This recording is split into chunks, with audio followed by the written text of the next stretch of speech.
আল্লাহ আজরাইলকে বললেন, তুমি মাটি আনতে পারবা? আজরাইলকে এত বড় ফেরেশতা গিয়েছে, আমি দেখি হুকুম তামিল করে। আজরাইল যখন গিয়েছে, মাটির আরো কান্না বেড়ে গেছে। মাটির কান্না কি? মাটি রেখে বলে, আজরাইল, আমি তোমার ক্ষতি করি নাই, তুমি কেন আমার ক্ষতি করবারে? আমাকে খুদ করবা কেন?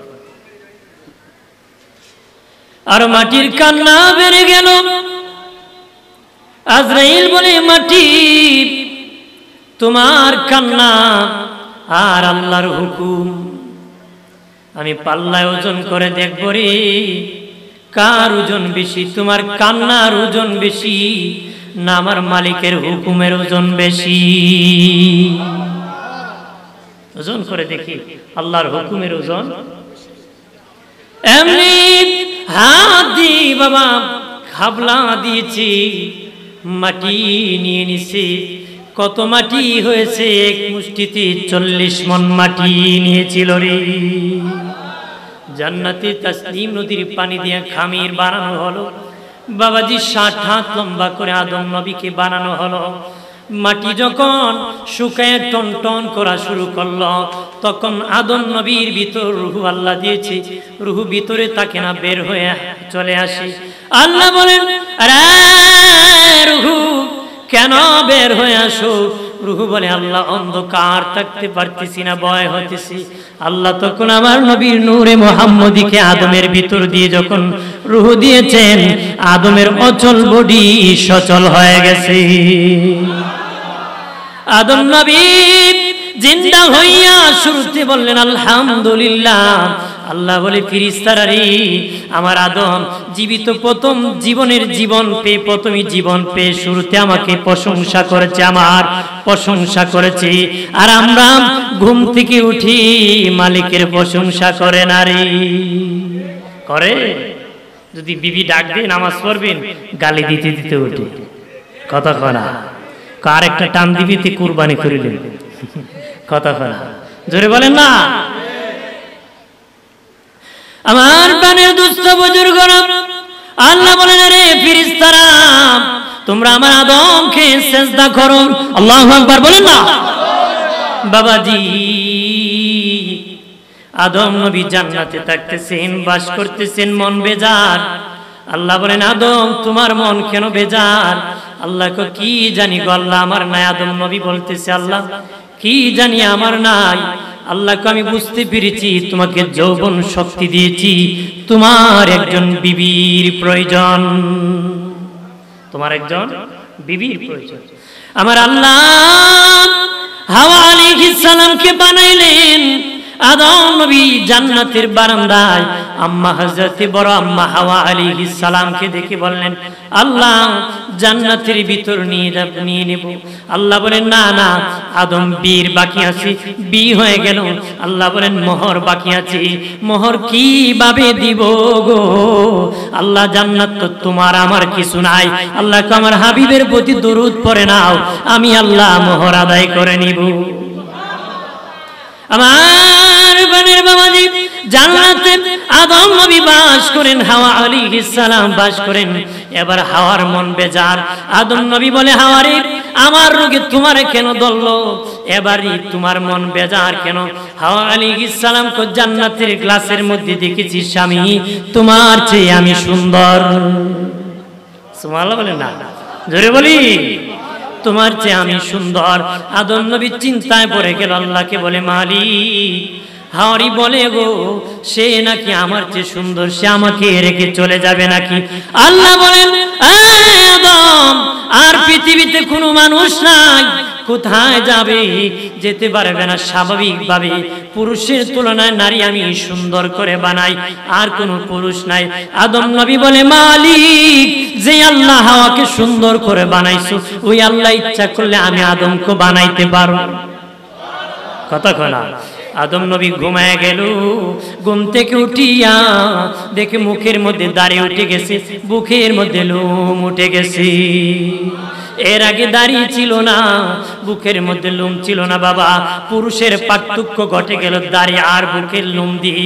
পুরুষের লক্ষণ হলো দাড়ি বাবাজি, পুরুষত্বের বাহাদুরির লক্ষণ হলো দাড়ি। এই জন্য বনের রাজা সিংহের মুখে দাঁড়িয়ে আছে। কথা কয় না? আমি বলি যারা দাড়ি কাটে তারা মনে মনে বলে আল্লাহ পুরুষ বানাইয়া বেজাল বাড়াইছো, দাড়ি প্রতি সপ্তাহে সপ্তাহে কাটতে হয়, মহিলা বানাইলে মনে হয় কাটা লাগতো না।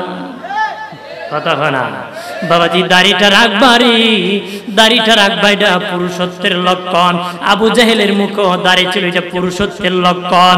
উম্মতে মুহাম্মাদির নবীর ভালোবাসান যদি দাড়ি রাখতে পারো, হয়তো দাড়ির উসিলায় কবরের আযাব মাফ হয়ে যেতে পারে। হতে পারে না? দুশই বই সাল্লাল্লাহু আলাইহি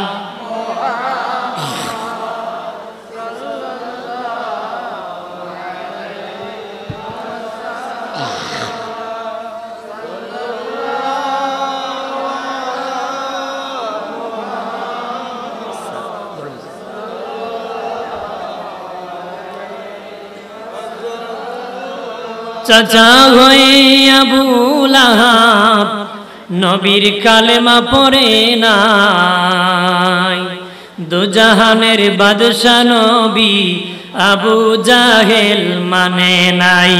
সাল্লাল্লাহু মোহাম্মদ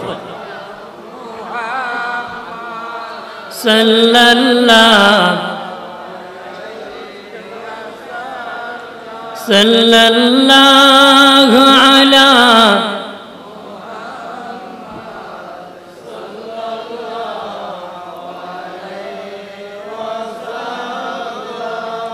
আমল নামায় দুরুদ শরীফ বেশি যার, হাসরের দিন সুপারিশ আগে তার। সাল্লাল্লাহু সাল্লাল্লাহু সাল্লাল্লাহু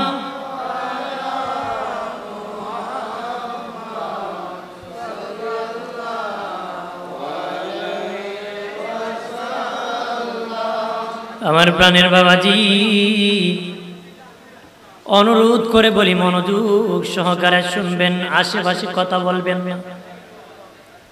হুজুরের মিলাদুন নবীর মাহফিল আসছেন, বরকত নিয়ে যান, রহমত নিয়ে যান। ওতে রুসিলা কিয়ামতের দিন নাজাত হতে পারে। হতে পারে না? আমার প্রাণের বাবাজিরা, খেয়াল করেন ভালো করিয়া, আদম নবী জান্নাতে বাস করেন।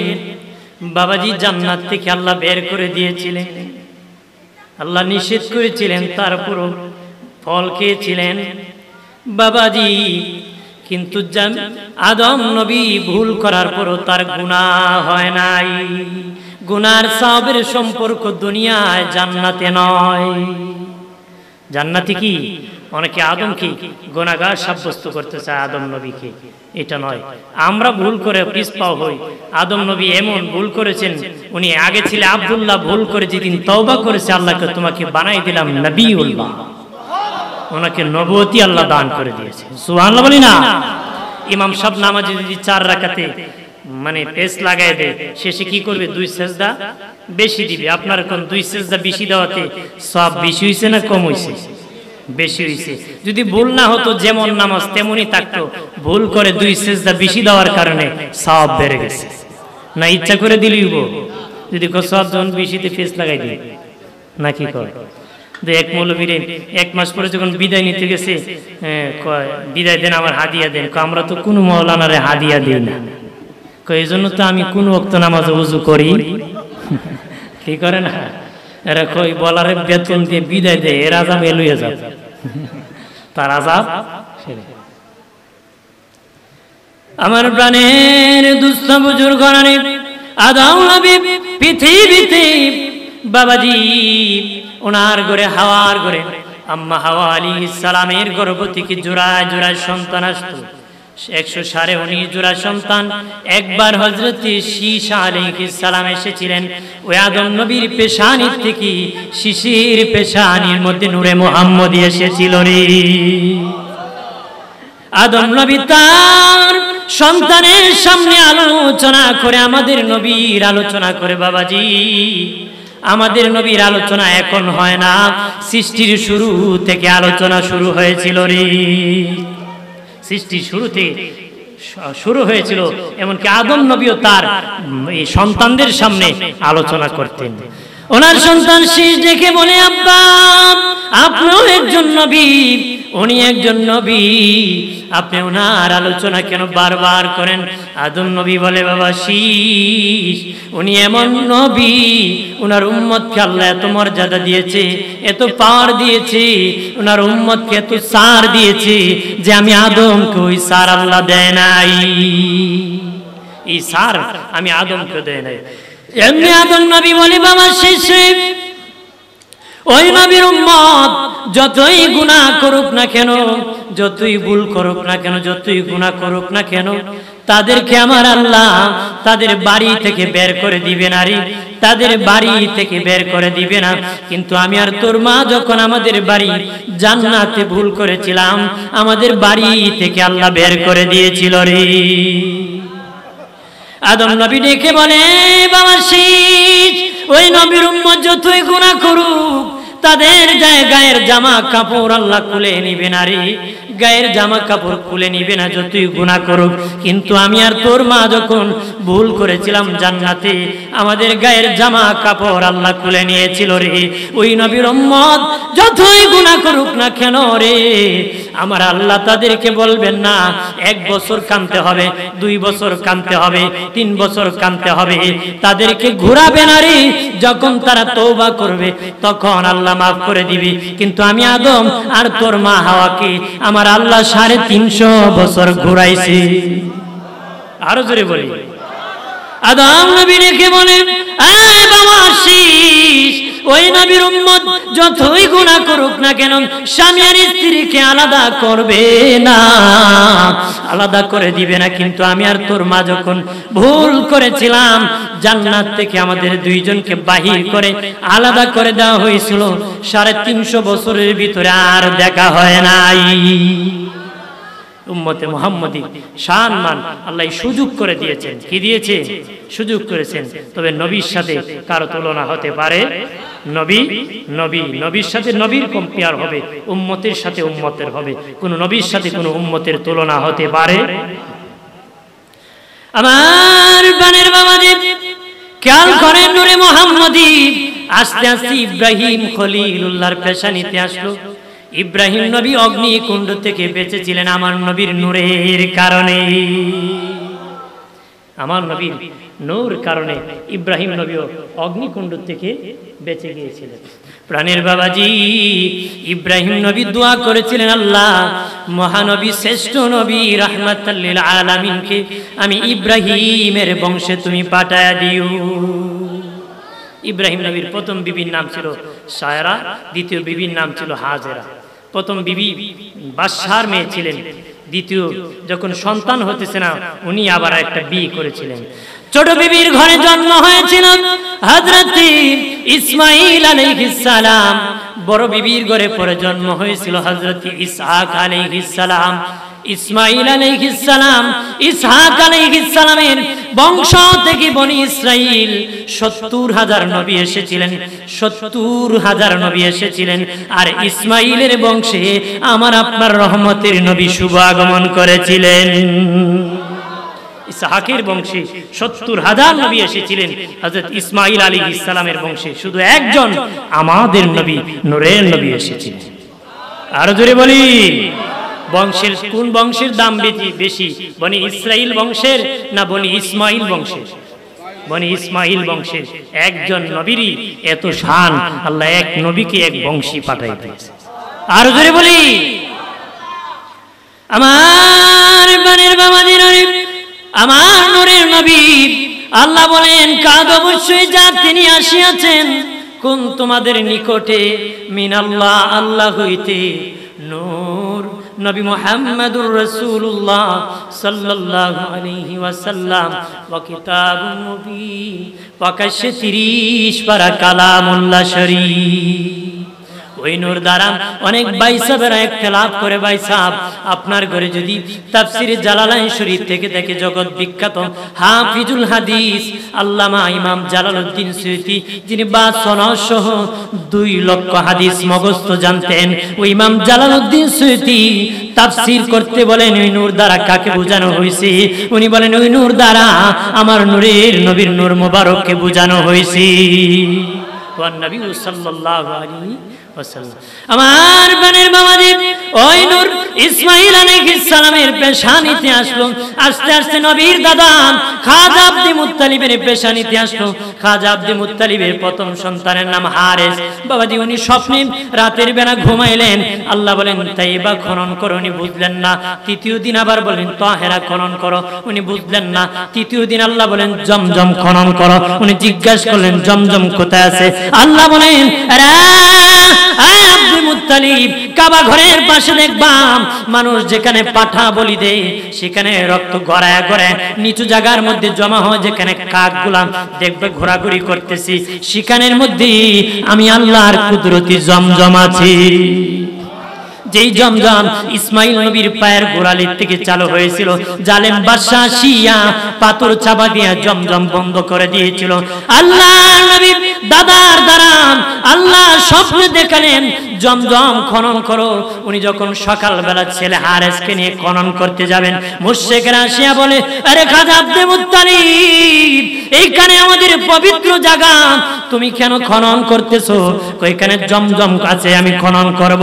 আমার আল্লাহ 3 রাত ধরে আমাকে স্বপ্নে দেখাইছে সেখানে জমজম আছে। তারা কই যদি জমজম না পাও তাহলে কঠিন বিচার হবে, তোমাকে বাধা দিতে হবে। আব্দুল মুত্তালিবকে বাধা দিলে আমি কঠিন প্রতিরোধ করে নিব। তারা কই যদি জমজম না পাও কঠিন বিচার দিতে হবে। খনন করতে করতে করতে জমজমের পানি যখন দেখা গেল, আরববাসীর স্বভাব হলো ভালো সংবাদ পেলে আল্লাহু আকবার বলে আওয়াজ করা। আব্দুল মুত্তালিব আল্লাহু আকবার বলে আওয়াজ করলাম, জোরে বলি আল্লাহু আকবার, আরে জোরে বলি আল্লাহু আকবার, আর আওয়াজ করে বলি ইয়া রাসূলুল্লাহ। আল্লাহু আকবার বলে যখন আওয়াজ করলো, মুশরিকরা আসিয়া দেখে পানির কুয়া নহর জারি হয়ে গেছে, জমজমের পানি। তার আব্দুল মুত্তালিব তুমি একা মালিক না, আমরা মালিক। উনি বলে না না, আল্লাহ আমাকে বলেছে এটা আমি হলাম মালিক, তোমরা মালিক না। ঝগড়া যখন বেড়ে গেল, বেড়ে যাবে বুঝে উনি বললেন ঝগড়া করে লাভ নাই, সিরিয়ায় চলে যাব, একজন গণক মহিলা আছে ওনার কাছে যাব, এই কূপের মালিক কে আছে।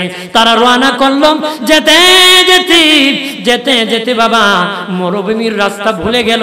ঘুরতে ঘুরতে খাবার শেষ, পানি শেষ, তাদের বাবা খিদার কারণে যন্ত্রণা শুরু হয়ে গেছে। খাজা আব্দুল মুত্তালিব বলেন মরে গেলেন কেউ কবরস্থ করবে না, খবর খনন করে তোদেরকে রাখবে না রে, নিজের খবর খনন করে নিজেরা শুয়ে যাও। তারা সকলেই নিজেদের খবর খনন করে নিজেরা শুয়ে গেল। হঠাৎ করে খাজা আব্দুল মুত্তালিব তার কবর থেকে আল্লাহু আকবার বলে আবার আওয়াজ করলো, দৌড়ে সকল যায় দেখে আব্দুল মুত্তালিবের কবরের মধ্যে পানির নহর জারি হয়ে গেছে। সবাই পানি খাইয়া, সকলে পানি খাইয়া জীবন বাঁচাইলো। খাজা আব্দুল মুত্তালিব বলেন চলো চলো যাব। তারা কই যাওয়া লাগবে না, আমাদের কারো কবরে নহর জারি হয় না রে। ওরে খাজা আব্দুল মুত্তালিব তোমার কবরে পানির নহর জারি হয়েছে, এটি ইঙ্গিত করেছে জমজম কূপের মালিক তুমি একা, আমরা একা না, আমরা নয়, তুমি মালিক। একটু চিল্লায় বলেন আল্লাহু আকবার।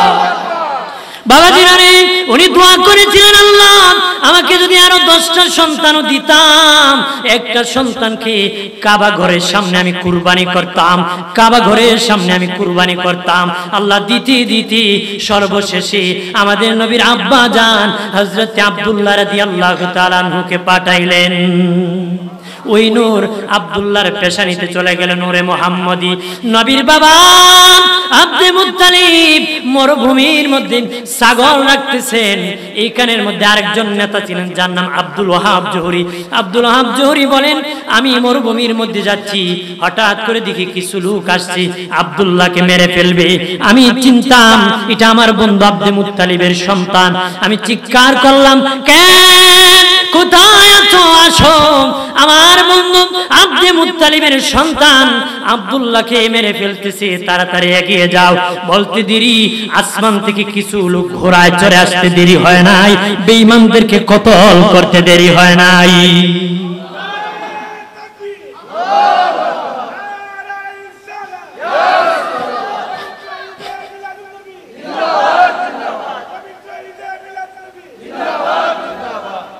আমার প্রাণের দুস্থ বুজুর্গরা, সুন্নি জনতা, ভালো করে শুনে না। ও আব্দুল ওয়াহাব জোহরি রাতের বেলা বিবির সাথে শুয়ে শুয়ে কয়, বিবি, আমার বন্ধু আব্দে মুত্তালিবের সন্তান আব্দুল্লাহকে এইভাবে দেখেছি। তার বিবি বলে, তার প্রশংসা আমার কাছে করে লাভ কি? কয়েকটা লাভ আছে, আমার একটা মেয়ে আছে পবিত্র আমেনা, আমি দেখেছি ওই আব্দুল্লাহর সাথে বিয়ে দিলে বড় মানাই। আব্দুল ওয়াহাব জোহরি হলেন আমাদের নবীর আম্মা জান মা আমেনার বাবা। মা আমেনার বন্ধুরে আমার প্রস্তাব দেওয়া হলো, বিবাহ হয়ে গেল। আল্লাহু আকবার বলেন না। লম্বা ঘটনা, রাতের বেলা, সকাল বেলা নবীর বাবা কাজ করার জন্য বাসা থেকে বের হলেন। নবীর মা বলেন, আমি বাসা থেকে বের হলাম, পানি নাই আমার বাসার মধ্যে। আমি বের হয়ে দেখলাম একটা উঁচু পাহাড় আছে, উঁচু পাহাড়ে উঠলাম, দেখি একটা ঘর আছে। আমি ঘরের দরজার মধ্যে নক করলাম, তখন এই ঘরের মধ্যে একজন বৃদ্ধা মহিলা বাস করত, তার বয়স 320 বছর। আমি ডাক যখন দিলাম, মহিলা ঘরের ভিতর থেকে চিৎকার দিল, কে কোথায় আছো, দরজা খুলো রে। দরজা খুলে দেখো আমেনা নামক কোন মহিলা আমার ঘরের দরজা আসছিনি। বাবাজি দরজা খুলে জিজ্ঞাসা করলাম, ঠিকই সত্য মা আমেনা। তখন জিজ্ঞাসা করলাম, কেমনে বুঝলাম? মহিলাকে আমি তাওরাতের হাফেজ ছিলাম, তাওরাত কিতাব পড়তে পেয়েছি। আখিরি নবী প্রথম দিন সকাল বেলা পানির জন্য আমি ভুরির দরজায় আসবি, আর তুমি যখন দরজায় ডাক দিয়েছো, আমার নূরের নবীর ঘ্রাণ মুবারক আমার নাকে লাগছে। আরো জোরে বলি, আমার নাক মুবারক লেগেছি। মা আমেনাকে ওই বুড়ি বলি, মা একটু সুযোগ করে দাও, আমি তোমার কদম মুচি করব। মা আমেনা বলেন, আপনি আমার দাদুর চেয়ে বৃদ্ধ, আপনি কেন ধরবেন? উনি বলেন, তোমার নয়, রহমতের নবীর কদম মুবারকে চুমু খাবো। আরো জোরে বলি, নবীর বাবা পৃথিবীর থেকে বিদায় হয়ে গেলেন। বাবাজি মা আমেনা বলেন, আমি যখন রাস্তা দিয়ে যেতাম, গাছ আমাকে সালাম জানাতো, গরম বালু ঠান্ডা হয়ে যেত, শক্ত পাথরে পা রাখলে নরম মোমের মতন হয়ে যেত। সমুদ্রের মাছ আমাকে সালাম জানাতো, পাখি আমাকে সালাম জানাতো, গাছ আমাকে দেখে দেখে এগিয়ে যে সালাম জানাতো। মানুষ বিচার দিল খাজা আব্দে মুত্তালিবের কাছে, তোমার বৌমা কি জানি ঘ্রাণ পরে বের হয়, লজ্জা কি তোমার করে না? খাজা আব্দে মুত্তালিব তার বিবির কাছে আসে, এখন নাক কাটা যাচ্ছে, ওরে বিবি, আমার ছেলের বউ কি পরে বের হয়, ঘ্রাণ নাকি বেশি বের লাগে বের হয়, মানুষ আমাকে শরম দিতেছি। নবীর দাদি দেখে বলে, গো স্বামী, আমিও বলতে চাই, আমেনা যখন গোসলখানাতে গোসল করে বের হয়, আমি যখন গোসলখানায় ঢুকে যাই, তখন কি জানি মেশকের ঘ্রাণ বের হয়, এমন গান জীবনে শুনি নাই। মা আমেনাকে ডাকা হলো, আম্মা জান আমেনা বললেন, আব্বাজি আমি কোনো গান লাগাই না, এই দেখেন আমার তুতুর থেকে গান আসে, মনে হয় আমি যখন রাত্রে ঘুমাই তখন কে জানি সংবাদ দে রহমতের নবী আমার পেট মোবারকে আছে, মনে হয় ওই রহমতের নবীর গান বের হয়। আমার প্রাণের বাবাজি, নারী রাত সন্তান প্রসব করে, পৃথিবীর 3 নারী সন্তান প্রসব করেছে, তার পেটে কিঞ্চু উঁচা হয় নাই। একজন হলেন মুসা নবীর মা। মুসা নবী যখন পেটে ছিলেন, ওনার মায়ের পেটে কিঞ্চু উঁচু হয় নাই। আর একজন ঈসা নবীর মা মরিয়ম, ঈসা নবী যখন পেটে ছিলেন ওনার পেটে কিঞ্চু উঁচু হয় নাই। আর একজন আমার নবীর মা আমেনা নূরের নবী যখন পেট মুবারকে ছিলেন নবীর মায়ের পেটে কিঞ্চু উঁচু হয় নাই। নবীর আম্মা জান বলেন আমি যখন কুয়ার মধ্যে পানি আনতে যাইতাম যখন কুয়ার পানি নিচে থাকতো রশি ছেড়ে পানি উঠাইতে হতো। আমি আমেনা যখন কুয়ার পারে যাইতাম পানি কুয়া ভরপুর হয়ে যেত। আর জোরে বলি।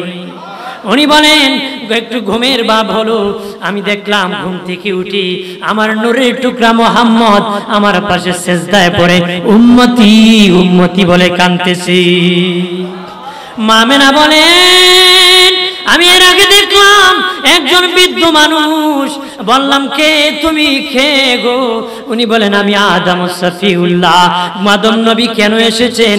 আমি আমার কবর থেকে এসেছি, রহমতের নবী কিছুক্ষণের মধ্যে আসবে, ওই নবীকে স্বাগত জানানোর জন্য তোমার হুজরায় হাজির হয়েছি। উনি বলেন আরেকজন দেখলাম, বললাম কে তুমি? উনি বলেন আমি মুসলিম জাতির পিতা ইব্রাহিম আলাইহিস সালাম কি জন্য এসেছেন? কিছুক্ষণের মধ্যে রহমতের নবী পৃথিবীতে শুভ আগমন করবেন, ওই নবীর মিলাদুন নবীতে অংশগ্রহণ করার জন্য এসেছি। আরেকজন নবী আসছে, বলেন কে গো? আমার পরিচয় জানোনি? আমি এমন একজন নবী যা আমার ইন্তেকাল হয়েছে, গোসল হয় নাই, কাফন হয় নাই, জানাজা হয় নাই, কবর হয় নাই, আমি ডাইরেক্ট জান্নাত থেকে এসেছি।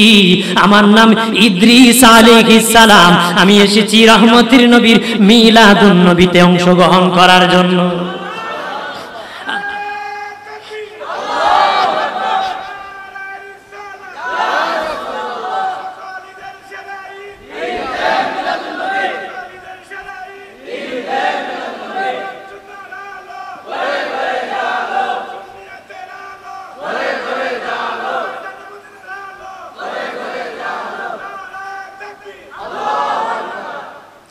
আমার প্রাণের বাবা দিরারে খেয়াল করেন ভালো করিয়া, আসিয়া আসলো মরিয়ম হাজরা তারা এসে গেল, রহমতের নবী পৃথিবীতে শুভ আগমন করলেন।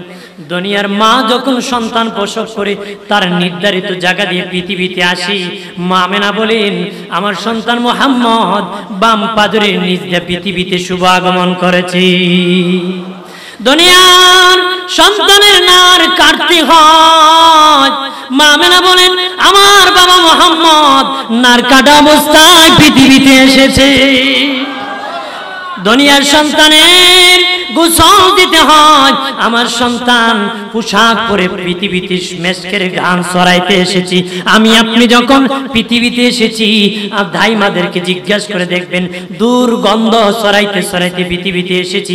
মা আমেনা বলেন আমার বাবা মুহাম্মদ মেশকের গান ছড়াইতে ছড়াইতে পৃথিবীতে এসেছে। প্রাণের বাবা দিয়ারে দুধবা হালিমাতুস সাদিয়া নিয়ে গেলেন আল্লাহ নবীকে দুধ পান করাবেন। লম্বা ঘটনা। হালিমাতুস সাদিয়া বলেন একবার হলো কুলে উঠাইতে হতো, নতুবা আমার বাড়ির মধ্যে দুর্ঘটনা ঘটে যেত যদি নবীকে আমি তাড়াতাড়ি কুলে না নিতাম।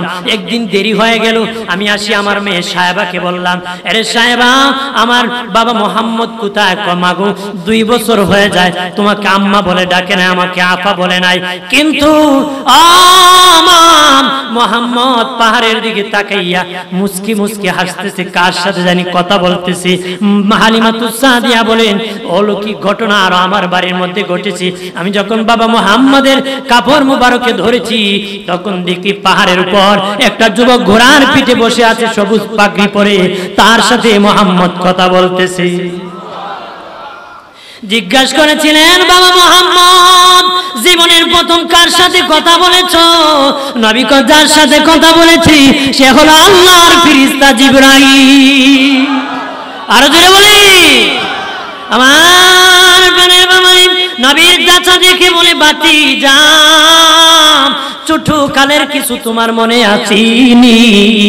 নবী কয় চাচা আপনার মনে আসেনি? কয় আছে। কয়েকদিন তোমার মা বাহিরে তোমাকে বিছানার মধ্যে শুয়ে রাখছে, আমি হঠাৎ করে দেখি আকাশের সূর্য তোমার দিকে আসা শুরু করছে, তোমার কাছাকাছি এসে গেছে।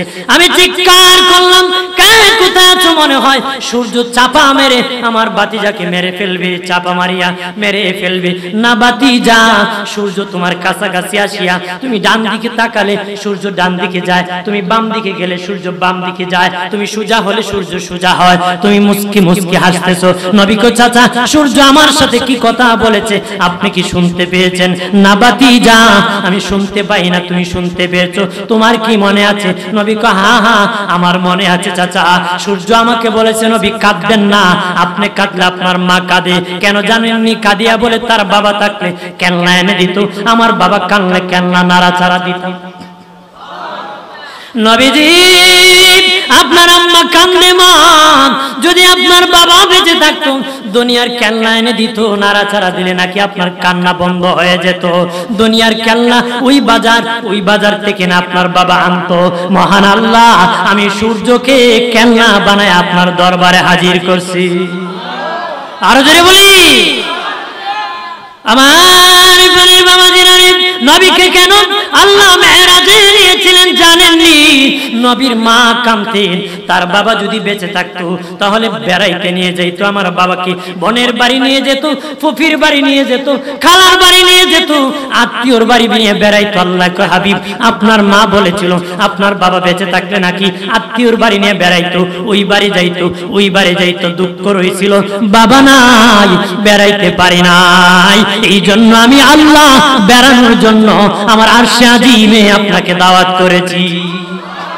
আরো জোরে বলি আমার প্রাণের বাবাজি, নবীর সম্মান কত জানুনি বাবাজি? একটা কালবার যখন বানানো হয়, একটা নেম প্লেট দিয়ে উদ্বোধন হয়, নেম প্লেটের মধ্যে এমপি সাহেবের নাম থাকে, মন্ত্রী সাহেবের নাম থাকে। যেদিন উদ্বোধন হয় তখন উন্মুক্ত করা হয়, এর আগে সবাই যেতে পারে না রে। আল্লাহকে জমিন বানাইছি আমি, আল্লাহ উদ্বোধন বানাই নাই রে। যত নবী এসেছিলেন তাদের মসজিদ আর ঘর ছাড়া কোনো তৃতীয় কোনো জায়গায় নামাজ পড়তে পারতো না, উম্মতেরা মসজিদ ছাড়া নামাজ পড়তে পারতো না।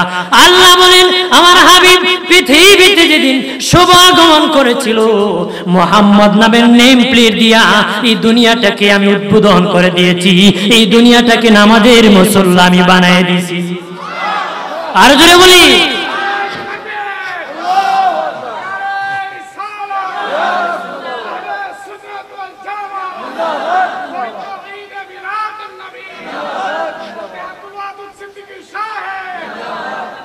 আল্লাহকে আমি প্রথম আসমান বানাইছি, উদ্বোধন করি নাই। দ্বিতীয় আসমান বানাইছি, উদ্বোধন করি নাই। তৃতীয় আসমান, চতুর্থ, পঞ্চম, ষষ্ঠ, সপ্তম, আরশে আজিম বানাইছি, উদ্বোধন করি নাই। মেরাজ রজনীতে এক এক আসমানে এক এক জায়গায় নিয়ে এক একটা নাম দিয়ে নেম প্লেট দিয়ে আমি এক একটা আসমান উদ্বোধন করেছি। আরশে আজিমটা হাবিবুল্লাহ নামের নেম প্লেট দিয়ে উদ্বোধন করছি। আরো জোরে বলি, আরো জোরে বলি আমার প্রাণের বাবাজি। দোস্ত বুজুর্গান, নবীর আম্মা জান 6 বছর বয়সী বিদায় হলেন, দাদা বিদায় হয়ে গেলেন। চাচা বাবাজি নবী রাকালি পুষ্টে আম্মা জান খাদিজাতুল কুবরার বাড়িতে থাকেন, রাকালি পুষ্টে থাকেন। এর মধ্যে মা খাদিজাতুল কুবরা নবীকে জিএম বানাইছি। বানানোর পরে নবীকে বলে মুহাম্মদ তোমার কাছে একটা প্রস্তাব দিব, যদি রাজি থাকো হ্যাঁ বলবা, না থাকলে বুকের ভিতর চাপা দিয়ে ধরে রাখবা, জীবনে কোনোদিন প্রকাশ করবা না। নবী বলেন বলো বলো কি কথা বলবা? কগে মুহাম্মদ আমি বাকি জিন্দেগি আপনার খেদমত করে কাটায় দিতে চাই। আমাদের দেশে ছেলেদের কুলো নাকি 1 2 3 রাজি, কথা কনা জোরে কা। দিনে নবী ডেকে বলেন খাদিজা আমার গার্জেন আছে, আমার চাচা আছে। চাচারে নবী চাচারই জিজ্ঞাসা করেছে, গার্জেন মেনেছে। এখন ডিজিটাল যুগের যুবক বাবারও মানে না রে।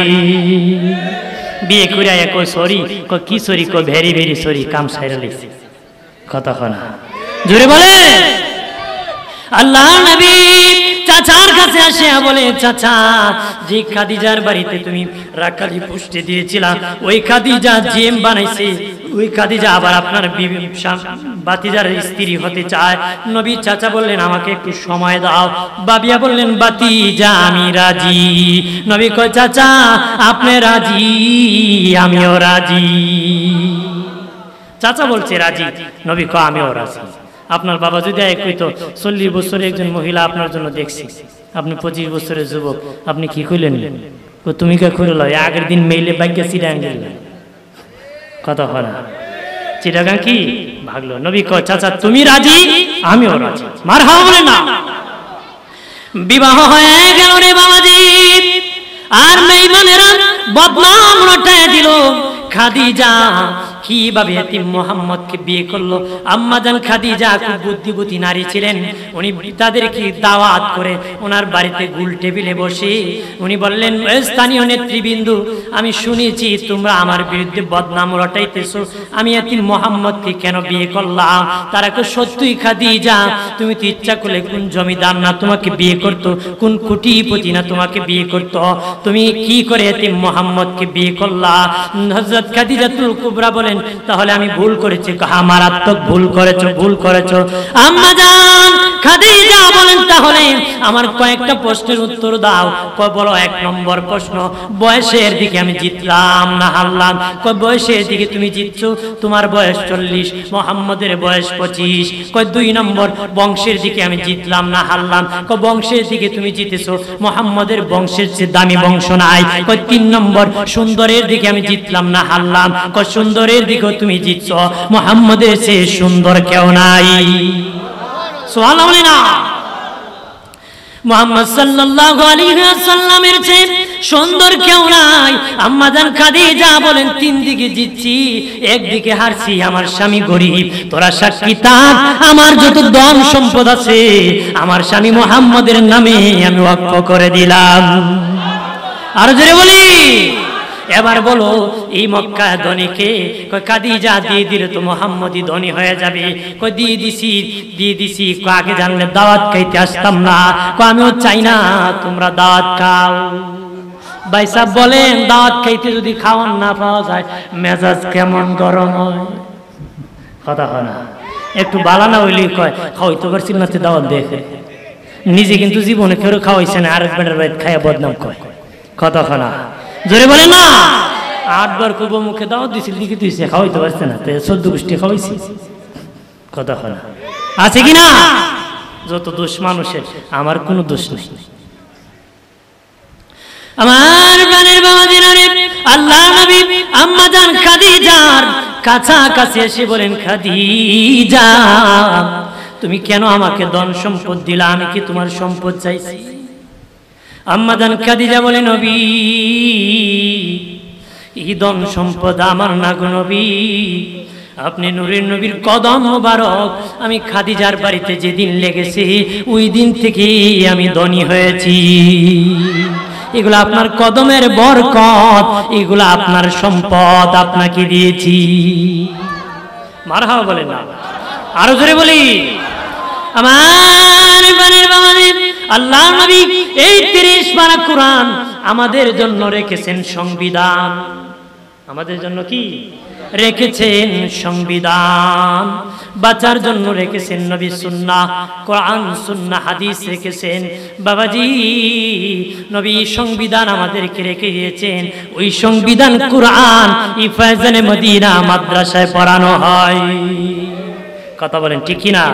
খালাকার রহমান আল্লামাল কোরআন খালাকাল ইনসান। দয়াল আল্লাহ কোরআন শিখাইয়া মানুষ বানাইছে। আল্লাহ বলেন নাই মানুষ বানাইয়া কোরআন শিখাইছে। আল্লাহ কইছে কোরআন শিখাইয়া মানুষ বানাইছে। কোরআন শিখাইয়া কি মানুষ বানাইছে। আল্লাহ বলার ভঙ্গিতে বলেছে কোরআন শিখাইয়া মানুষ বানাইছে। স্বাভাবিকভাবে মানুষ আগে শিক্ষা পড়ে। আল্লাহর বলার ভঙ্গিতে আল্লাহ বুঝাইছে না শিখাইছে আগে, মানুষ বানাইছে পরে। মানুষ আবার 2 প্রকার, এক প্রকার জন্মগত মানুষ, আর এক প্রকার গুণগত মানুষ। গুণগত জন্মগত হতে গেলে আলিফ বা তা সা শিখা লাগে না, কোরআন মানা লাগে না। গুণগত হলে বাবাজি শিখতে হয়। কথা কন না, জোরে বলেন না। আপনারা মনে করছেন বাচ্চা জন্ম দেওয়া মানুষের কাজ? বাবাজি বাচ্চা বলদ, বাবাজি পশু পাখিরা বাচ্চা জন্ম দিতে পারে, পারে কিনা ভাইওয়ান? পশুরাও বাচ্চা জন্ম দিতে পারে। খাওয়া দাওয়া করা মানুষের গুণ না, গরু ছাগলও খাবার খেতে পারে। হাঁটাহাঁটি করা মানুষের গুণ না, হাঁটাহাঁটি গরু ছাগলও করতে পারে, পারে কিনা? মানুষের গুণ। মানুষ কারা? যারা কোরআন শিখেছে আমার আল্লাহর দরবারে তারা মানুষ হয়ে গেছে। সুবহানাল্লাহ বলেন না? আমার বানের বাবাজি ডাক্তার আহমদ শরীফ মরে যাওয়ার আগে ওসিয়ত করেছিল, আমি মরে গেলে তোমরা গোসল করাবা না, কাফন পরাইবা না, জানাজা পরাইবা না। যেহেতু মাদ্রাসা এই জন্য কিছু বলে আমি শেষ করে দিব। সে ওই নাস্তিক ওসিয়ত করেছিল, আমি মরে গেলে তোমরা আমাকে গোসল কাফন পরাইও না, জানাজা পরাইও না, কবরে রাখিও না। এগুলা ধর্ম অন্ধরা করে, ধর্মযুগ অন্ধ। তার বক্তব্য ধর্ম যারা পালন করে তারা নাকি অন্ধ। নাউজুবিল্লাহ বলে। সে হাসপাতালে নাকি তার লাশ দান করে দিবে। আপনারা বলেন ও মোহনপুরের বাবাজি, আপনাদের গরু মরলে কি আপনারা গোসল দেন? যেরকম গোসল দেন, গরু মরলে কাফন দেন। আমাদের কবর দিয়ে এইভাবে কবর দেন। বাবাজি গরু মরল কাফন নাই, আহমদ শরীফ মরল কাফন নাই। গরু মরল দা বাবাজি জানাজা নাই, আহমদ শরীফ মরল জানাজা নাই। গরু মরলে বাবাজি কবর নাই, আহমদ শরীফ মরল কবর নাই। শিক্ষিত ঠিক, কোরআন শিখে নাই, বলদ হয়ে গেছে কোরআন না শিখার কারণে। কিন্তু একজন রিস্কাওয়ালা কোরআন শিখেছে, তার সম্মান আসেনি। যেরকম আসেনি। এই কোরআনের কত দাম, এই কোরআনের কত দাম জানুনি? ইমাম মালিক রাহমাতুল্লাহ আলাইহি এই কোরআন কত দাম, শত সম্মান কোরআনের জানেননি? যে কোরআন পেয়েছে জীবনের সব সে পেয়ে গেছে গো, জীবনের সব সে পেয়ে গেছে। ইমাম মালিক রাহমাতুল্লাহ আলাইহি ধনী ঘরের সন্তান ছিলেন। উনি জ্ঞান শিক্ষার জন্য বহু দূর চলে গিয়েছিলেন। বাবা শিখে উনি সোনার মদিনায় ওনার বাড়িতে আবার রওনা করেছেন। আস্তে আস্তে বাবা সফরি জিন্দেগি, তার সম্পদ যা পয়সা ছিল সব শেষ হয়ে গেছে। রাস্তার মধ্যে টাকা নাই, খিদা ধরেছে। ইমাম মালিক রাহমাতুল্লাহ আলাইহি কি করবে গো? মুরাকাবায় বসে গেছে। ইমাম মালিক রাহমাতুল্লাহ আলাইহি শুনে নাও ভালো করে, মুরাকাবার মধ্যে আল্লাহ বলেন ইমাম মালিক সামনে একটা ধনীর হোটেল আছে, ধনীর একটা মাসআলা দরকার আছে, তুমি এই মাসআলাটা ধনীকে বলে দিবা, এটার বিনিময় ওগো ইমাম মালিক এক বেলা তুমি খাইবারি। সুবহানাল্লাহ বলে না? ইমাম মালিক রাহমাতুল্লাহ আলাইহি ওই ধনীর হোটেলে যায় বললেন, এক বেলা আমি পেট ভরে খাবো, তবে টাকা দিতে পারবো না, তবে আবার মাগনাও খাবো না, একটা মাসআলা তোমাকে শিখিয়ে দিব। মালিক বলে, খাবার এত সস্তা না, তোমাকে খাওয়াই দিতাম, তবে খাওয়াইতাম যুগের ইমাম মালিককে যদি পাইতাম। খাইতে হয়েছে কে? ইমাম মালিক। এখন মনে মনে কাবা যদি আমি ইমাম মালিক খাওয়ার জন্য নাম দিচ্ছে। আমরা দেশে বেছে না মানুষ, আমি এমপি হিসাবে ডাইন পকট কথা হয় না। এবার বহুত ডাইন পকট আছে আমাদের দেশে, বাম পকট ডাইন পকট অভাব। চেয়ারম্যান সাহেবের ডাইন পকট, চেয়ারম্যান সাহেবের ডান হাত বাম হাত, কথা কোন ঠিক কিনা?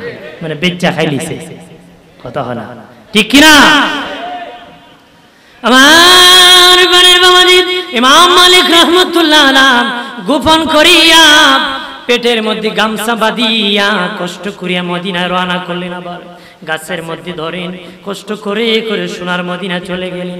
ওই ধনী ব্যবসা করিয়া বাড়ির মধ্যে ফিরেছে, বিবির সাথে আলোচনা শুরু করছে।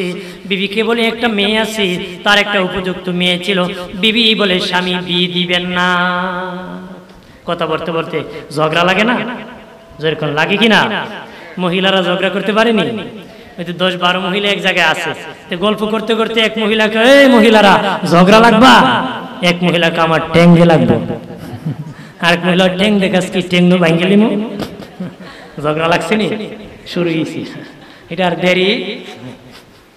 বাসায় যাইয়া বিবির সাথে কথা বলতে বলতে ওই ধনী লোকটা বলল, আমার মেয়েকে বিয়ে দিব, সবচেয়ে দামি সম্পদ দিয়ে বিয়ে দিব। বিবি বলে, দামি সম্পদ তুমি দিতে পারবে না, পৃথিবীর দামি সম্পদ। কয়, না দিতে পারলে তুমি 1 2 3। বুঝছেন নি আপনারা কিতা কইছে? এটা বাঙালি বুঝে ভালো। দেখি বলে সকালে বিয়ে করে বিকালবেলা কেউ বউ নাই, কি তুইছে ছেড়ে দিছি, কথা হয় না, আছে কিনা? আবার সকালবেলা দৌড়ায় মুফতি সাহেব, বউ ঘুরাই দো, কোম্পানি কোনটা পুরানটা ওইডি নাকি ঘুরাইতো, সাইরো আবার নিত, খাইতো। এইরকম উল্লুক বাল্লুকের কাজ করবেন না, তালাক তালাক বলবেন না, ভালো মানুষের কাজ হতে পারে। ওই লোক যখন তালাক বলে ফেলল, বিবি হাউমাউ করে কান্না শুরু করলো, বলে, স্বামী তোমার মেয়েকে বিয়ে দিবা, আমাকে কেন তালাক বললা? স্বামীও হুঁশ এসে গেল, সর্বনাশ করেছি, আমি কি জীবনে দামি সম্পদ আমার মেয়েকে দিতে পারবো না? মুফতিদের কাছে যায়, তারা কই, যদি মেয়ে বিয়ে দাও বিবি তালাক হয়ে যাবে, যদি বিবি রাখতে চাও জীবনে মেয়ে বিয়ে দিতে পারবা না রে। পরে গেছে সিপাই বাবাজি, বেকায়দায় পরে সব আলেমরা মিলে কয়, আমাদের সম্ভব না, তুমি মাসালার সমাধানের জন্য সোনার মদিনায় ইমাম মালিকের দরবারে চলে যাও।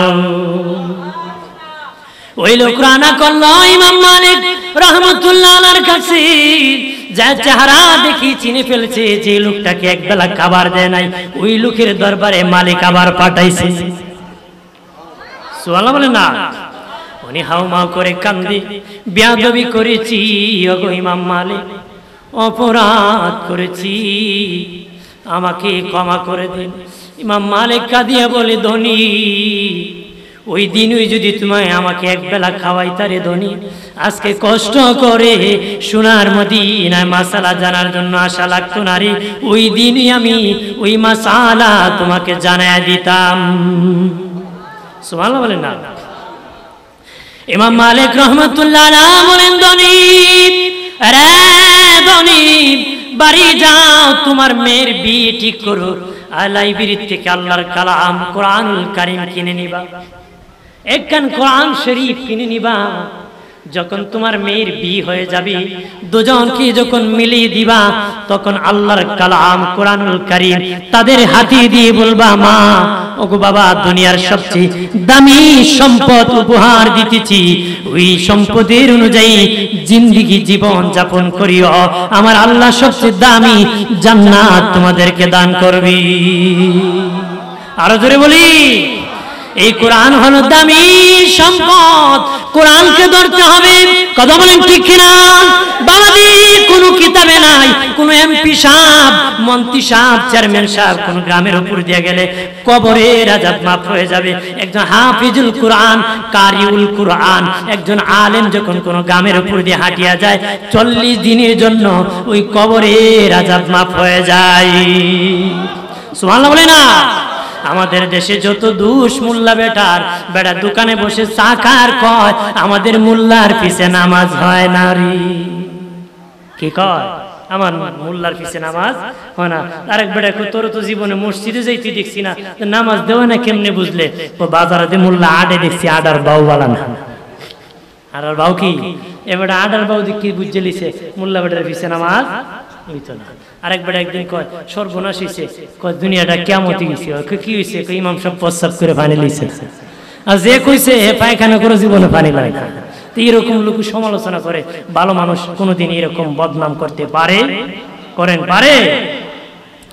আমার বানের বাবাজি, খুব আনন্দ লেগেছে, খুব জাকজমক ভাবে উস্তাদুল হুফাজ হাফিজ কারি বাবাজি আমিনুল হক সাহেব হুজুর খুব সুন্দরভাবে আমার হুজুরের মিলাদুন নবীর মাহফিলের আঞ্জাম দেন। এটা নবীর আগমনে খুশি হইয়া আনন্দিত হইয়া বাবা এই সুন্দর মেহমানদারি করান। দরকার আছে কিনা? যেরকম আছে কিনা? যেরকম না বাদ দিয়ে দিবেন? যেরকম না বেদাত? যেরকম আমরা কি বেদাত? আমরা কি বেদাতি? এটা কিন্তু একটা কৌশল, অপকৌশল। যেটা কি কৌশল? অপকৌশল। আমরা হলাম সুন্নি, কয় আমরা বেদাতি। এটা কি করছে? একটা তহমত কৌশল করছে। কি কৌশল জানেননি? এক দেশে এক সূরা আছিল, নাম আছিল কালো মিয়া। নাম কি? কি কৌশল বলবো তো? আমরা কেন বেদাতি কয়? কালো মিয়া কি মানুষ কয়? মানুষ কয় কাল্লাসুরা। কি কয়? এই কাল্লাসুরা একদিন এক বাজারে গেছে, গিয়ে দেখে এক দোকানদার বাজারে ক্যাশ গুনতেছে টাকা। তার দাঁড়ায় কয়, ভাই টাকাতে প্রকাশ্যে গুনতেছেন, কাল্লাসুরা খবর পাইলে তো নিয়ে যাইব। মালিক কয়, কাল্লাসুরা আমার সামনে কেমনে নিব? সে তো চুরি করে নিবে। আমি দেখাইতাম নি কেমনে নিব। দেখা কাল্লাসুরা এবার পাশে বসছে, এইভাবে কাল্লাসুরা বসবে। এ বইয়া কয় টাকাটা হাতে নিয়া এইভাবে পকেটে বসছে। এইভাবে কাল্লাসুরা টাকাটা পকেটে ভরবে, আর এ সুজয়ে দাঁড়ায় কয় এইভাবে সুজয়ে দাঁড়াইবে। এ সুজয়ে দাঁড়াইছে, দৌড় মারে আর কয় এইভাবে কাল্লাসুরা দৌড় মারব। দৌড় মারে আর কি কয়? এইভাবে দৌড় মারব। দোকানদার বুঝছে, চেঁচামেচি আরম্ভ করছে, কাল্লাসুরা টাকা লইয়া জাগা। কি কয়? কাল্লাসুরা টাকা লইয়া জাগা। বাজারের মানুষ যখন কাল্লাসুরারে বের দিলাইছে, সিপায় চাপায় ফালাই দিছে, তখন কাল্লাসুরায় কেজাত পুরা নিজেও কয় কাল্লাসুরা টাকা লইয়া জাগা। এ কি কয়? মানুষের যাতায় পুরা। হে কেন কয় হের নাম? মানুষ যেন বাজারের মানুষ বুঝতে না পারে এ নিজেই কাল্লাসুরা। কথা হয় না? হের নাম হে কেন জপে? বাজারের মানুষ যেন বুঝতে না পারে এ নিজেই কাল্লাসুরা। আমরা দেশের বন্ড বেদাতিরা আমরা কেন বেদাতি কয় বারবার? এই মানুষ যেন দুনিয়ার সমাজের মানুষ বুঝতে না পারে এরাই কুখ্যাত বন্ড বেদাতি। এটা তাদের কৌশল, তাদের নাম আমাদের উপর রটায় দেয়, তহমত দেয়। কথা বলেন ঠিক কিনা? এই দেশে এরাই হলো অরিজিনাল বেদাতি, গুমরাহি পথভ্রষ্ট। কথা বলেন ঠিক কিনা? আমরা সুন্নি, আমরা বেদাতি নয়। কথা বলেন ঠিক কিনা? এই মাহফিল ধরে রাখবেন, মিলাদুন নবীর মোহাব্বত করবেন। আহলে সুন্নাত ওয়াল জামাতের কোন ডাক আসলে সারা দিবেন নি? যাবেন নি? জীবন যদি দেওয়া লাগে দিবেন না? জুতা ফালাইয়া ভাগবেন? ভাই সাহেব জুতা নিতে না, আরেক জোর কিনলে মুই জোর দরকার নাই। কথা বলা আছে কিনা? বাড়াকো মায়ের ফিসে খাওয়ার আগে, এজন্য মায়ের ফিসেতে খাওয়ার ফার্স্টে থাকে। এরকম হলে চলবে? আমরা আশিক রাসূল ইশক ভালোবাসা প্রকাশ করতে হবে। আমি ভালোবাসি প্রকাশ করলাম না, আরে নবীর ভালোবাসা আমরা তো জিন্দা মুর্দাও প্রকাশ করছি। কথা বলেন ঠিক কিনা? আরে তুমি জিন্দা হইয়া প্রকাশ করো না কেন? উস্তুনে হান্নানা মরা খেজুর গাছ সেও প্রকাশ করেছে নবীর ভালোবাসা। সে মুর্দা হয়ে নবীর ভালোবাসা প্রকাশ করেছে, তুমি জিন্দা হয়ে প্রকাশ করতে পারো না। এটা হতে পাহাড় নবীর ভালোবাসা প্রকাশ করেছে। যতদিন বেঁচে যাব নবীর কদমে থাকবো। বলে নবীর কদমেতে সারা জীবন আমি, জোরে জোরে, নবীর কদমে সারা জীবন ভালোবেসে নবীজিকে হৃদয় মাঝে ভরে রাখবো। ও নবীর কদমেতে সারা জীবন আমি থাকবো। এই কথা দিতে রাজি আছি তো? যতদিন থাকবো নবীর কদমে থাকবো। কোন বাতিলদের কাছে যাব, কার কাছে মাথা নত করব না। হুজুর যদি কোনো সময় ডাকেন, মাদ্রাসার ডাকে সারা দিতে রাজি তো? যেরকম রাজি তো? মাদ্রাসাকে ভালোবাসবেন, ছাত্রদেরকে মহব্বত করবেন। আমাদের দেশে কিছু মানুষ আছে ছাত্র দেখলে বিরক্ত বোধ করে, চুলকায়, খালি চুলকায়। কথা আছে কিনা? সব চুলকানি ছাত্র দেখলে। এরকম চুলকানি করবেন না, এরকম চুলকানি করবেন, এরকম চুলকাবেন না। মহব্বত করবেন, নবীকে ভালোবাসবেন, ভালোবাসা প্রকাশ করবেন, মিলাদ করবেন, খিয়াম করবেন। আমরা সকলেই আহলে সুন্নাত ওয়াল জামাতের সহি আকীদার উপর থাকবো। হাবিবি সাইয়্যিদি ইয়া রাসূলুল্লাহ ওয়া ইয়া হাবিবাল্লাহ, মেরা দিল তড়প রহা হ্যায়, মেরা জল রহা है सीना के दवा वही मिले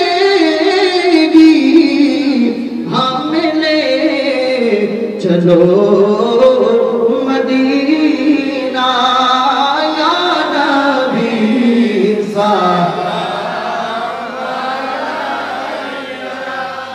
या रसूल सलाम या हबीब सलाम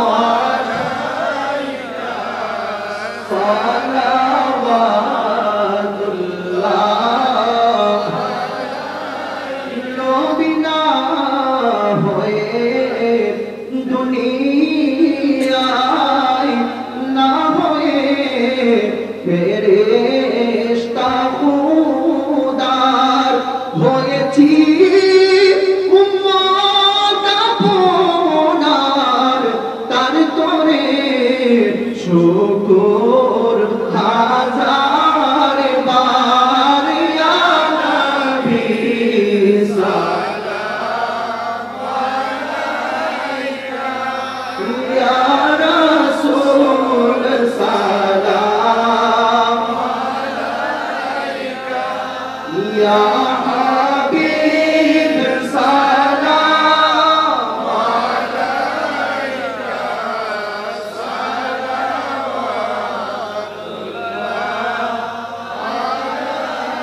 নবী আপনি যে মদিনা হইতে সবই কিছুই পারেন দেখিতে মোদের লাশ কবরে রাখিলে নবী লয়েন গো আপন কুলে ইয়া নবী সালাম আলাইকা ইয়া রাসূল সালাম আলাইকা ইয়া হাবিব সালাম আলাইকা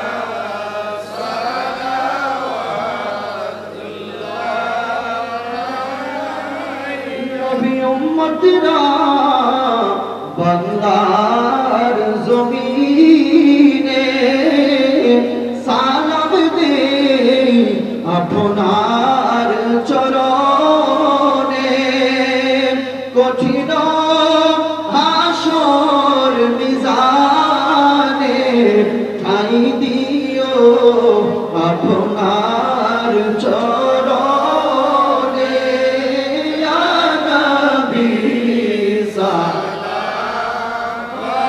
আলাইকা আলহামদুলিল্লাহি রাব্বিল আলামিন الصلاة والسلام على سيد الأنبياء والمرسلين وعلى آله وصحابه أجمعين ডাকলেনি জোরাইব দয়াল জপলেনি জোরাইব দয়াল না দেখিলি দুই নয়নের নয়নে গোয়াল্লাহ ও গোয়াল্লাহ জন্যই তোমার মনে আল্লাহ দম নবী শোনে কইস কথায় আল্লাহ আরাফাতি নিয়া আমরা শোনেনি কইবা কথা গো আল্লাহ মরণের বিছানায় শুয়া গো আল্লাহ ও গো আল্লাহ জানলই তোমার মনে আল্লাহ মুসা নবী শোনে কইস কথায় আল্লাহ তোর পাগাড়ি নিয়া আমরা শোনেনি কইবা কথা গো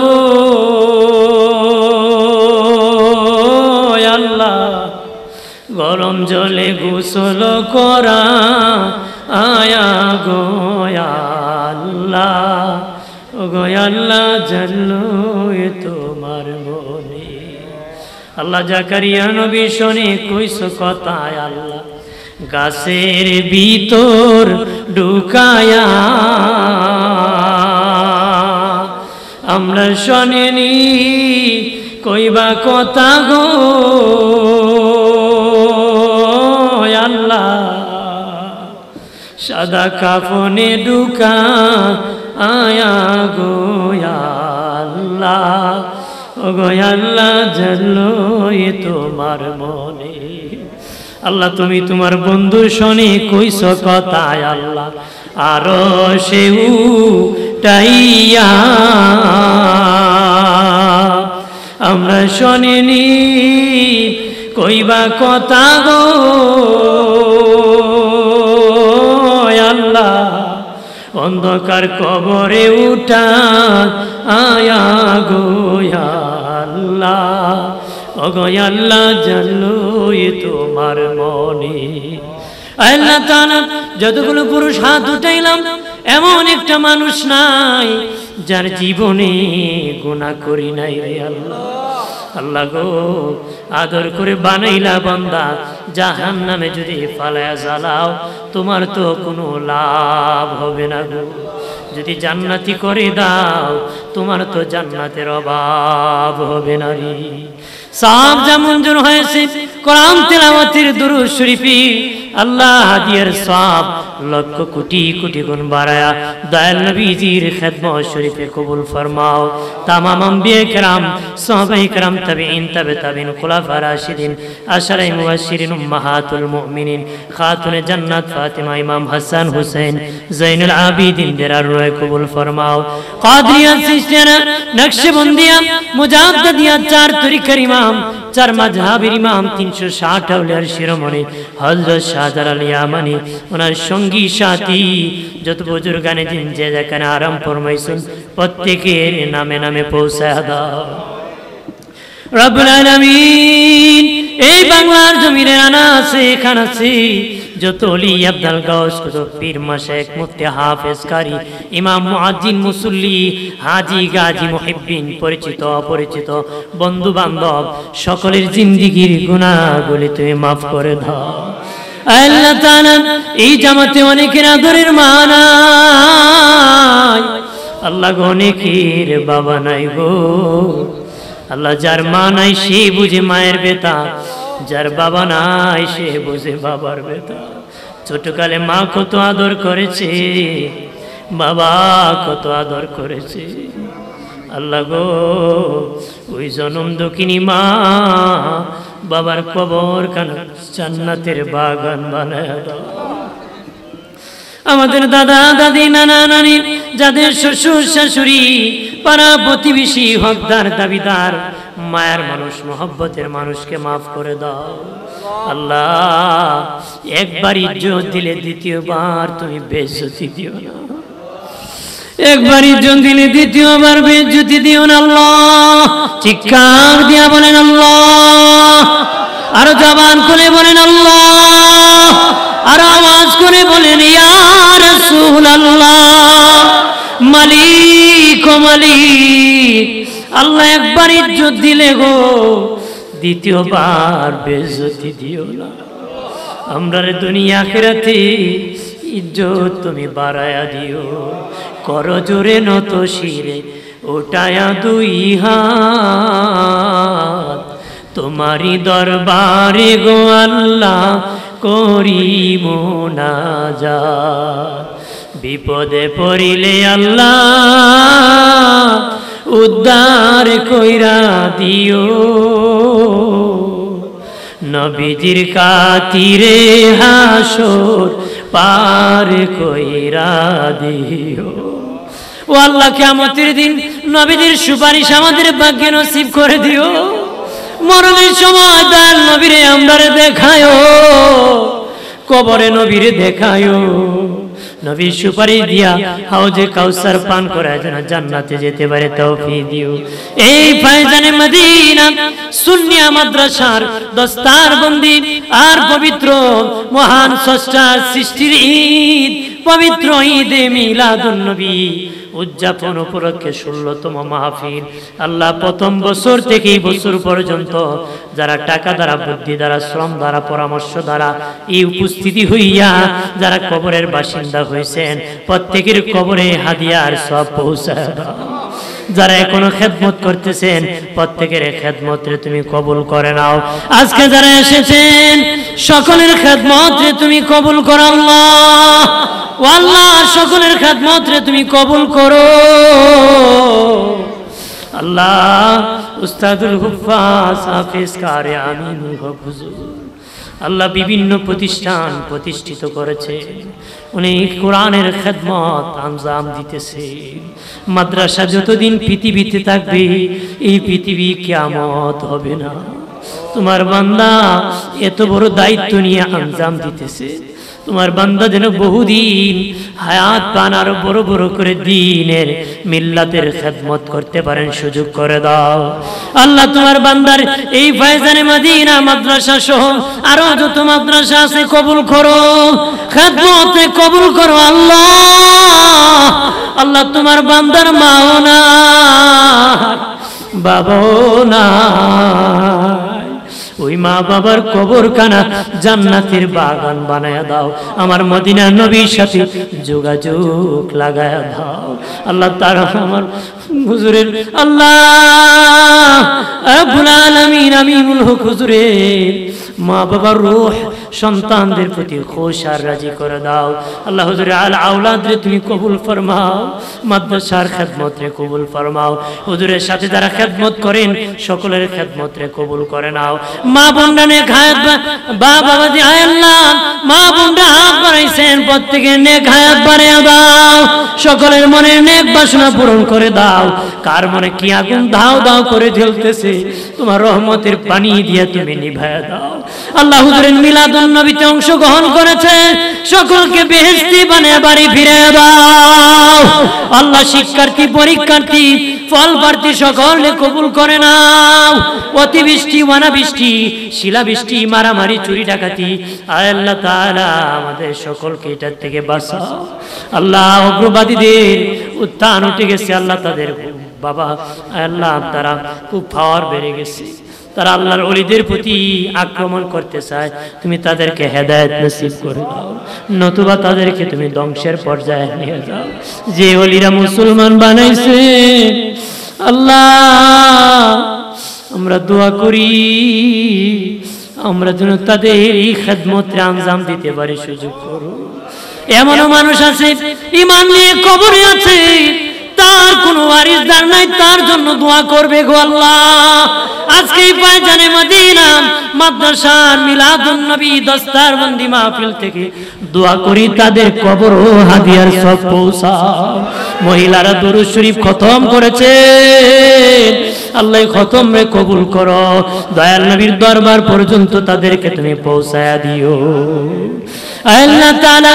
চন্দ্র যতদিন থাকবে, সূর্য যতদিন থাকবে, এই মাহফিল তুমি কায়েম রাখো, এই মসজিদ, এই মাদ্রাসা কায়েম রাখো আল্লাহ। মালিক সকলের আশা বসারে কবুল করো, যারা বিমারি আছেন শিফা হাজলা কামেলা নসিব করো। ইচ্ছে জাগে আমাদের যেতে মদিনা, ইচ্ছে জাগে চুমুকেতে সোনালি রোজা, ইচ্ছে জাগে আমাদের যেতে মদিনা, ইচ্ছে জাগে চুমুকেতে সোনালি পর্দা। সারা বছর অনেকে জিয়ারত করেন, জিলহজ মাসে হাজিরা হজ পালন করে, আমরা অদমে কোনো যেতে পারি নাই, ইচ্ছে জাগে চুমুকেতে সোনালি পর্দা। মৌতের বিছানায় শুয়ে যাব, আজরাইল আসবে রূহ নেওয়ার জন্য, শয়তান আসবে ঈমান নেওয়ার জন্য। ওই কঠিন মুসিবতের সময় নূর নবীর নূরানি চেহারা আনোয়ার দেখাইয়া প্রত্যেকটা ভাই বাবার জবানে ঈমানি মধুর কালেমা পড়ায় দিও, লা ইলাহা ইল্লাল্লাহু মুহাম্মাদুর রাসূলুল্লাহ।